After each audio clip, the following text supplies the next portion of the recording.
Welcome to my Vasundhara Tamil channel. இன்றைக்கி சொரக்காய் பொரியல் தாங்க பண்ணி காட்ட போகிறேன். வாங்க வீடியோக்குள்ளே போகலாம். இந்த வேர்க்கடலையை வறுத்துக்கலாம். நல்லா இது 7-8 நிமிஷம் நல்லா வறுத்துக்கலாங்க. இந்த மெத்தடில் பண்ணாக்கா சொரக்காய் எல்லாத்துக்குமே பிடிக்கும். நல்லா 8 நிமிஷம் நல்லா வறுப்பட்டுருச்சுங்க. இது இப்போ கேஸ் ஆஃப் பண்ணிடலாம். நம்ம ஒரு பிளேட்டில் தட்டிடலாம். இது நல்லா ஃபேன் கடியில் வச்சு இது நல்லா ஆறுத்துங்க.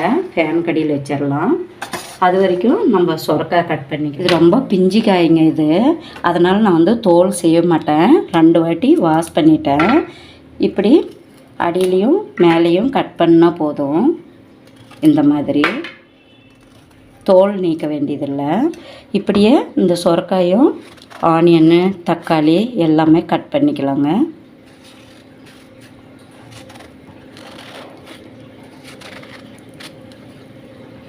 இந்த மாதிரி கோடு போட்டு இப்படி பண்ணி பாருங்கள், இந்த மாதிரி கட் பண்ணிக்கலாம். இதையும் நல்லா நைஸாகவே கட் பண்ணிக்கலாம். சொரக்காய் கட் பண்ணியாச்சுங்க.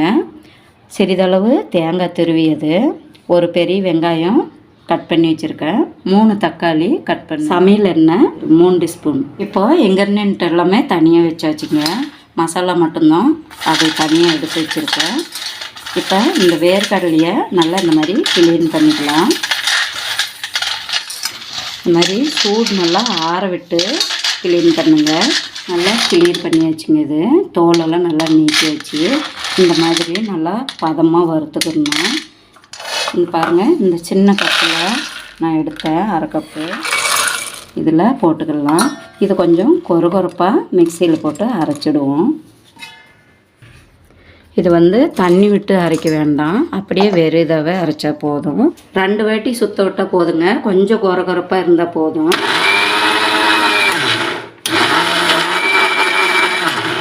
பாருங்கள், இப்படி இருந்தால் போதும், எடுத்துக்கிடலாம்.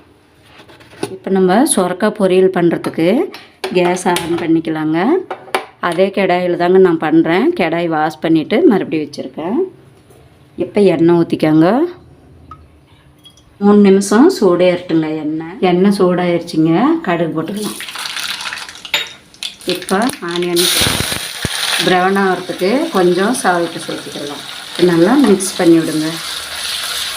2 நிமிஷம் இப்படியே மிக்ஸ் ஆகட்டும். மிக்ஸ் பண்ணிக்க வெந்தயம் சேர்த்துடுங்க, சீரகத்தை சேர்த்துடுங்க, பச்சை மிளகாய் 3 கட் பண்ணியது நல்லா மிக்ஸ் பண்ணி விடுங்க. இப்படி கலந்து விடுங்க. 2 நிமிஷம் குக் ஆகும். ப்ரௌன் ஆகிடுச்சுங்க. இப்போ கறிவேப்பிலை சேர்த்துடலாம். மிக்ஸ் பண்ணி விட்டுக்காங்க. கருவேப்பிலை வறுப்பட்டுருச்சுங்க. தக்காளி போட்டுருங்க. நல்லா மிக்ஸ் பண்ணி விட்டுக்காங்க. இப்போ பிளேட் போட்டு மூடி வச்சிடலாம். கொஞ்சமாக ஸ்டீம் கம்மி பண்ணிக்கிடுங்க. 3 நிமிஷம் இதில் விட்டோம்னாக்கா இதிலே தண்ணி விடும் இல்லையா, அதனால் 3 நிமிஷம் ஆயிடுச்சுங்க. இப்போ மிக்ஸ் பண்ணி விடுங்க. இப்போ மறுபடியும் ஸ்டீம் வேகப்படுத்திக்கோங்க. இப்போ மறுபடியும் பிளேட் போட்டு மூடுங்க. இன்னும் 2-3 நிமிஷம் குக் ஆகட்டும். நம்ம பார்க்கலாங்க தக்காளி குக் ஆகிடுச்சான்னு. பாருங்கள், தக்காளி நல்லா குக் ஆகிடுச்சு. இந்த மாதிரி நல்லா இப்படி வதங்கி வரணும், பச்சை வாசனை இல்லாமல்.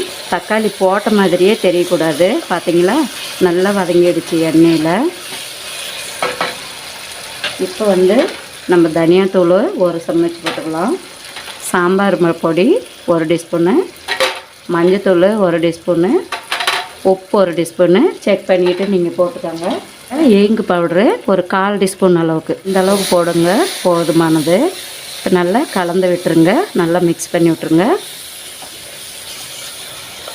இப்போ நல்லா இந்த சொரக்காய் சேர்த்துக்கிடலாம்.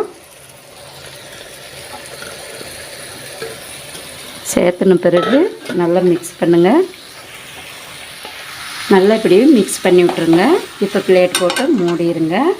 இது 10-15 நிமிஷம் நல்லா குக் ஆகணுங்க. இடையில 3 வாட்டி மிக்ஸ் பண்ணி விட்டுக்கணும். போட்டு 4 நிமிஷம் வரைக்கும் குக் ஆகுதுங்க. இப்போ நம்ம மிக்ஸ் பண்ணி விட்டுக்காங்க. இந்த மாதிரி மிக்ஸ் பண்ணி விட்டுக்காங்க. இதுலேயே சொரக்காயிலேயே தண்ணி விடுது. மறுபடியும் பிளேட் போட்டு மூடிடுங்க. ஸ்டீம் வந்து கொஞ்சம் கம்மி பண்ணி வச்சுக்கோங்க. இன்னும் 2 வாட்டி இடையில மிக்ஸ் பண்ணி விட்டுக்கோங்க. 3 வாட்டி மிக்ஸ் பண்ணி விட்டுக்கிட்டுங்க இடையில. இப்போ வந்து நம்ம இந்த வேர்க்கடலை அரைச்சி வச்சுருந்தோம் இல்லைங்களா, கொரகொரப்பாக பவுட்ரு மாதிரி, அதை வந்து நம்ம இதில் சேர்த்துக்கிடலாம். சொரக்காய் வந்து நீங்கள் ஒரு ஸ்பூனில் எடுத்து பார்த்தீங்கன்னாவே வெந்துருச்சா வேகலையாங்கிறது உங்களுக்கே தெரிஞ்சிடும். அதனால் கம்மி ஸ்டீமில் வச்சோம்னாக்கா அதுவாக தண்ணி விட்டு நல்லா குக் ஆயிரும். ஏன்னா சொரக்காயில் வந்து தண்ணி விட்டு குழம்பு வச்சோம்னா நல்லா இருக்காதுங்க. இந்த மாதிரி இதுலேயே தண்ணி விடுது சொரக்காயிலேயே. இன்னொரு 2-3 நிமிஷம் குக் ஆகட்டுங்க. கொஞ்சம் வேகப்படுத்திக்கலாம். இப்போ இந்த மெத்தடில் நீங்களும் பண்ணிங்கனாக்கா சொரக்காய் குழம்பு சூப்பராக இருக்கும். சொரக்காய் நல்லா குக் ஆகிடுச்சிங்க. இப்போ ஒரு வாட்டி மிக்ஸ் பண்ணி விட்டுக்கலாம். பாருங்கள் நல்லா ரெடி ஆகிடும். இப்போ கேஸ் ஆஃப் பண்ணி திருவண்ண தேங்காய் போட்டுடலாம். கொஞ்சம் கொத்தமல்லி தழை. நீங்களும் இதேமாரியே ட்ரை பண்ணுங்கள். எங்கள் வீடியோ உங்களுக்கு பிடிச்சிருந்துச்சின்னா சப்ஸ்கிரைப் பண்ணுங்கள், ஷேர் பண்ணுங்கள், லைக் பண்ணுங்கள், கமெண்ட் பண்ணுங்கள்.